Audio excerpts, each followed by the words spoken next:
Há mais de 2.700 anos atrás, acontecia uma das ofensivas militares mais decisivas da época. De um lado, um rei impetuoso e pagão, com um exército imparável em volta de uma cidade totalmente cercada. Do outro, um rei temente a Deus, trancafiado em sua cidade com um exército em menor desvantagem. Senaqueribe e Ezequias. Estes dois não sabiam, mas travariam um confronto que ficaria marcados pela história.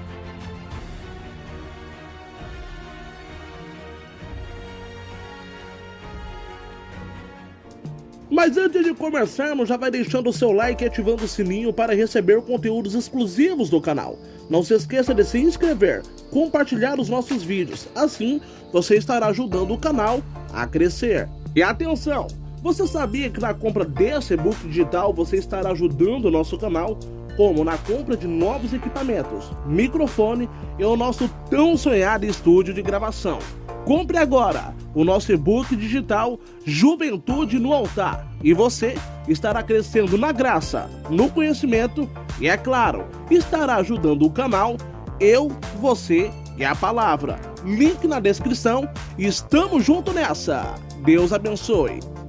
Para entendermos o que levou à origem deste confronto, é necessário voltarmos no tempo. O ano era 705 a.C. Aos 35 anos de idade, Senaqueribe se torna rei da Síria no lugar de seu pai, o rei Sargão II, morto em batalha.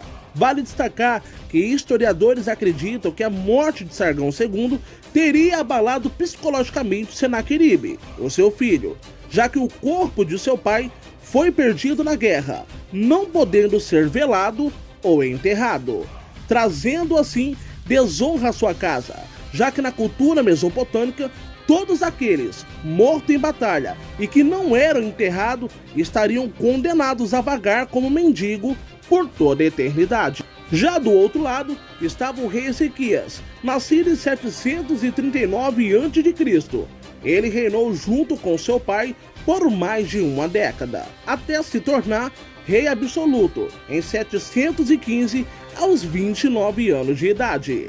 Vale destacar que o seu pai Acaz era totalmente pagão, sendo considerado um dos piores reis de Judá, cometendo assim atrocidades abomináveis aos olhos do Senhor, como por exemplo, oferecer seus filhos em sacrifícios a deuses pagãos. Este está registrado em 2 Crônicas, capítulo 28, a seguir. Um grupo de historiadores também acreditam que todos os irmãos e irmãs de Ezequias foram sacrificados a deuses pagãos, restando apenas Ezequias da linhagem de Acaz. Porém, tal teoria ainda precisa ser confirmado por outros historiadores. O rei Acaz, antes de passar o trono para o seu filho Ezequias, havia feito uma aliança com o rei da Síria Tiglat-Pileser para derrotar os seus inimigos. Para convencer o rei da Síria a lhe ajudar, ele tomou as pratas e o ouro da casa do Senhor e ofereceu como presente ao rei da Síria. Isso está registrado em 2 Reis, capítulo 16, versículo 8. Tal atitude foi um ponto de ignição para o rei da Síria derrotar os inimigos de Acaz e lhe fazer pagar impostos para a Síria por toda a vida.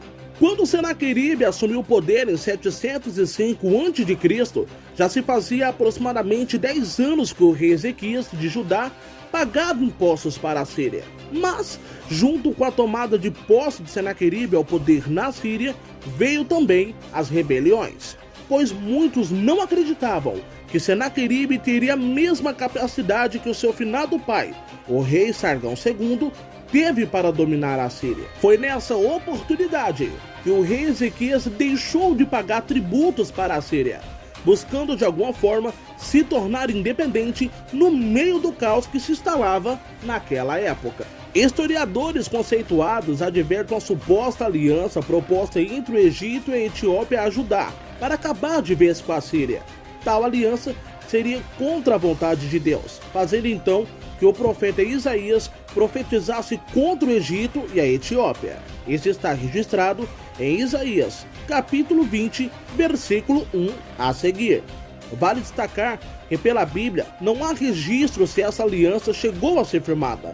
Porém, arqueólogos renomados como Rodrigo Silva acreditam que tal aliança pode ter acontecido, devido a achados arqueológicos recentes descobertos sobre o rei Ezequias. Mas isso é um assunto para outro vídeo. Quando Senaqueribe ascendeu ao trono em 705, ele pegou o reino bem estruturado que foi deixado por seu pai. Naquela época, a expansão assíria estava no auge, e o seu exército era considerado como um dos mais fortes, brutais e modernos à frente do seu tempo. Para se ter uma noção de como era o exército assírio, eles eram considerados os melhores por 3 quesitos. 1. Organização, disciplina e brutalidade. 2. Tinha armas poderosas, como carros de guerra puxados por até 4 cavalos, capazes de levar até 3 combatentes, além do condutor. 3. Crueldade. O exército assírio era temido por seus métodos de tortura nada convencionais. Atos praticados como esquartejamento vivo, esfolamento vivo, espancamento e quebra de cargas dentárias era apenas um dos milhares de métodos usados pelos assírios para castigarem seus inimigos. Outro fato curioso que as forças arqueológicas descobriram é que a entrada para o palácio de Senaqueribe era recheada de gravura nas paredes com essas torturas citadas acima. Com esse método, eles causavam intimidação e medo em qualquer um que ousasse desafiar a Assíria. Outro fato importante descoberto sobre a Assíria é que só o seu arsenal de armas e o palácio do rei eram 20 vezes maior do que a Jerusalém dos tempos do rei Ezequias. E foi com todo este tamanho, grandeza, terror e poder que o exército de Senaqueribe marchou para derrotar todos aqueles que haviam se rebeliado contra o seu rei. Jerusalém, junto com o seu rei Ezequias, que também haviam se rebelado, estavam na mira da Assíria. Quando o rei Ezequias descobriu que Senaqueribe estava marchando contra Judá e Jerusalém, o rei Ezequias começou então a sua estratégia militar para enfrentar o cerco assírio. Um dos seus primeiros atos, além de estocar comida, foi a construção do túnel de Ezequias. Seu objetivo era desviar a água da fonte de Gion, que ficava do lado de fora das muralhas de Jerusalém, para dentro da cidade.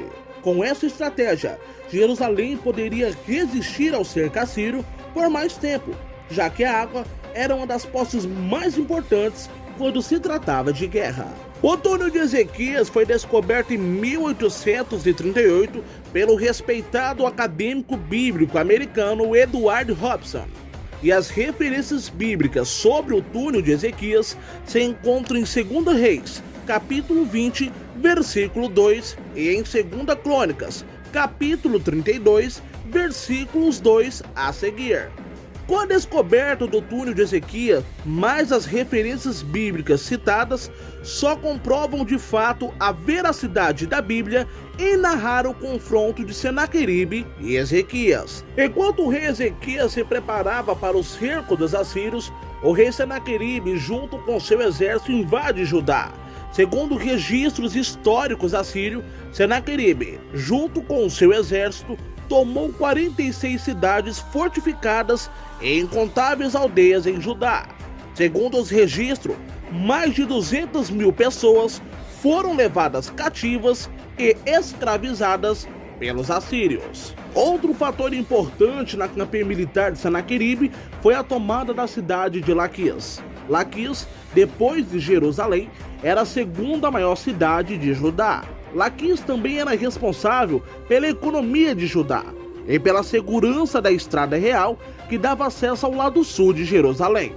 Para se ter uma ideia de quão importante era a cidade para Jerusalém, o próprio rei Ezequias enviou uma mensagem a Senaqueribe dizendo que reconhecia que havia pecado e que estava disposto a pagar o que fosse necessário para que Senaqueribe, junto com seu exército, recuasse e deixasse Laquis em paz. Senaqueribe então exigiu do rei Ezequias 300 talentos de prata e 30 talentos de ouro. Em um ato de desespero, o rei Ezequias tomou toda a prata e todo o ouro que havia disponível naquele momento. Segundo registros bíblicos, até o ouro das portas que havia no templo do Senhor foram arrancadas na tentativa de pagar o que lhe foi exigido por Senaqueribe. Tudo isso está registrado em 2 Reis, capítulo 18, versículo 14 a seguir. Vale destacar que 300 talentos de prata e 30 talentos de ouro eram equivalentes, segundo os estudiosos bíblicos, a 9.000 quilos de prata e 900 quilos de ouro. Mesmo tendo o rei Ezequias pagado tudo o que lhe foi imposto por Senaqueribe, o mesmo não foi o suficiente para parar a implacável Assíria. Foi aí então que o rei Senaqueribe enviou parte do seu exército para o cerco em Jerusalém, e junto com o seu exército, 3 de seus oficiais. A Bíblia registra que após o exército assírio cercar Jerusalém, um dos 3 oficiais de Senaqueribe, Rabsaqué, exigiu a presença do rei Ezequias nas muralhas. O mesmo proferiu afrontas e ameaças a Jerusalém, deixando bem claro que nenhum dos deuses pagãos foi capaz de parar o seu rei, e que não seria um Deus sem rosto, ou seja, o Deus de Israel, que iria pará-los. Os oficiais do rei Ezequias pediram para que Rabsaqué falasse na língua aramaico, para não assustar o povo de Jerusalém que estava sobre a muralha. Mas o mesmo, para causar mais medo e intimidação, continuou falando em hebraico para assustar o povo. A ordem de Rabsaqué, oficial de Senaqueribe, era clara: que o povo de Judá se rendesse, ou eles ficariam plantados ali até ver o povo de Jerusalém consumir suas próprias urinas e fezes. Isso está registrado em 2 Reis, capítulo 18, versículo 19 a seguir. Mais uma vez, em um ato de desespero, o rei Ezequias foi se humilhar na casa do Senhor. Segundo a Bíblia, o mesmo também teria enviado seus oficiais que estavam na muralha, atrás do profeta Isaías. Em um ato de humilhação a Deus, todos haviam rasgado a sua veste e se vestido com panos de saco. Foi aí então que Deus profetizou na boca de Isaías que a Assíria não entraria na cidade e nem lançaria flecha alguma, ou muito menos colocaria suas rampas sobre a muralha, pois o próprio Deus de Israel a defenderia. Esse está registrado em 2 Reis, capítulo 19 a seguir. Vale destacar também que o próprio Deus deixou bem claro para o rei Ezequias, na boca do profeta Isaías, que Senaqueribe não havia afrontado Jerusalém, e sim o próprio Deus, e o mesmo fariam todos os assírios voltarem para trás. Foi neste momento que acontecia uma das passagens mais fantásticas da Bíblia Sagrada, pois o Deus de Israel, com todo o seu poder e glória, enviou um anjo do Senhor no acampamento assírio, e segundo a Bíblia, o mesmo teria matado mais de 185.000 assírios naquela noite, causando medo nos que restaram e fazendo com que a tropa de Senaqueribe voltasse para trás, assim como foi profetizado pelo profeta Isaías. Isso está registrado em 2 Reis, capítulo 19, versículo 35 a seguir. O mais curioso disso tudo é que após Senaqueribe ter recuado com seu exército, o mesmo nunca mais voltou para guerrear contra o rei Ezequias de Jerusalém. Segundo os registros bíblicos e assírios, Senaqueribe foi assassinado por seus filhos enquanto cultuava ao seu Deus em seu templo. Vale destacar que tal assassinato não aconteceu após Senaqueribe deixar Judá, e sim 20 anos depois. Amados, na minha humilde opinião, somente uma coisa teria feito o rei tão cruel como Senaqueribe ter deixado Judá em paz por mais de 20 anos: o anjo do Senhor, descrito em 2 Reis, capítulo 19. Mas e você? Gostou do vídeo? Tem mais alguma coisa que você sabe sobre Senaqueribe ou o rei Ezequias que não foi narrado aqui? Comente nos comentários. Não se esqueça de se inscrever, deixar seu like e ativar o sininho para receber conteúdos exclusivos do canal. Também manda pra gente qual o próximo tema você gostaria de ver aqui no canal. Sua ajuda é muito importante e está nos fazendo crescer mais e mais. Eu tô indo nessa. Fiquem todos com Deus e até o próximo vídeo do canal. Eu, você e a palavra.